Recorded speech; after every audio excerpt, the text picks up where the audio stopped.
Hello, and welcome to the Collegian News. I'm Melissa Ramirez. And I'm Clary Quesada.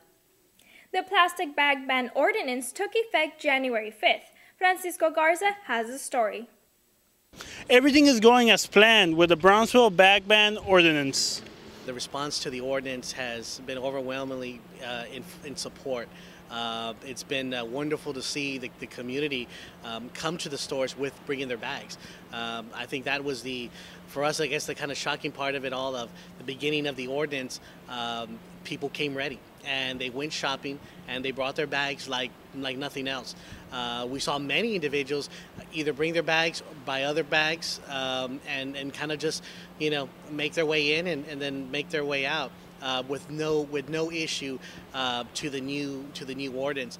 So we were very excited. We believe we saw anywhere between a good 50 to 60, 70% compliance rate at most of our stores around Brownsville. However, some customers have requested to be given the old non-reusable plastic bags.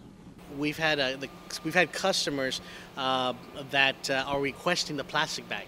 And they're like, well, why can't I just get a plastic bag like before? And so they weren't, they haven't understood the ordinance, and so they've had to, the retailers have had to explain to them that we as a store, if we give you a plastic, we're going to charge you $1, or you could buy this other reusable bag for 25 cents or 77 cents. And so now they're posed with that information. They're like, well, why do I have to pay for it? Well, this is a city ordinance, and so they're adapting to it, and so therefore they'll pay the 25 cents versus the $1 surcharge to get plastic bags, and with the understanding that you'll bring those bags back with you when you go to the store the next time around. The fee will go towards the city's environmental programs, recycling, and cleanup initiatives, according to the city's website. I think Brownsville residents are adjusting to this change very well. I think they're very proud. If you go to the mall, people have their own bags. Timmer said that the ordinance is going better than expected, and Brownsville residents are proud of their city. Residents like Norma and Manuel Cisneros. I like it. So yeah. It eliminates a lot on what do we do with so many plastic bags that we usually get every week constantly. So it gets to a point that there's nothing there, no use to them. So we to the plastic throw bags. them away. Exactly. If businesses are not in compliance with the ordinance by the end of the month, the health department will look into them. If they do not comply with the city ordinance, there is a charge or a fine of $500 per transaction that they violate. For the Collegian News, I'm Francisco Garza. Here's Janet Cardona with this week's What's Your Beef?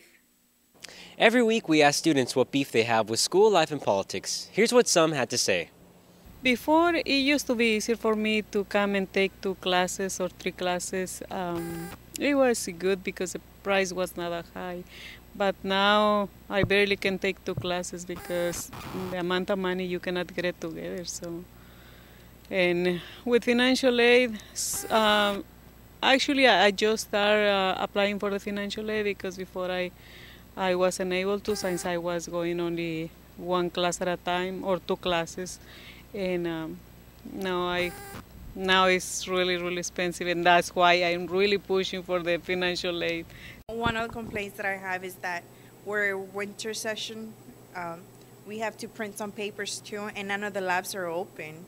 So that's my main thing. That we need these labs, and then when we go, somebody opens it for us just real quick, and the printer doesn't work or nothing works. So that's my main complaint. I turned in all my financial aid papers in December, and when I was in orientation, they said I was still missing stuff and that we only had till today to finish it. So that's what I'm trying to fix right now, and I'm having a lot of trouble. Finishing the papers. Yeah, all the paperwork I'm missing, but I believe I already turned in everything I needed, so I'm doing it again.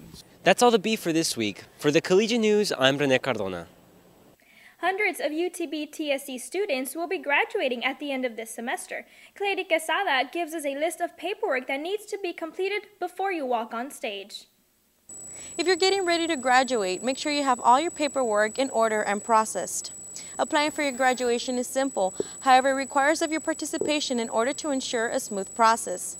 Become familiar with these steps and keep up with the process as you approach completion of your program. Complete application form. Forms are located in Tandy Hall 105. The deadline to apply for graduation in May or summer 2011 is February 1st, 2011. Proof of graduation payment. It costs $25 for a bachelor and an associate application. However, there is no application fee for certificate applications. Degree plan or degree audit.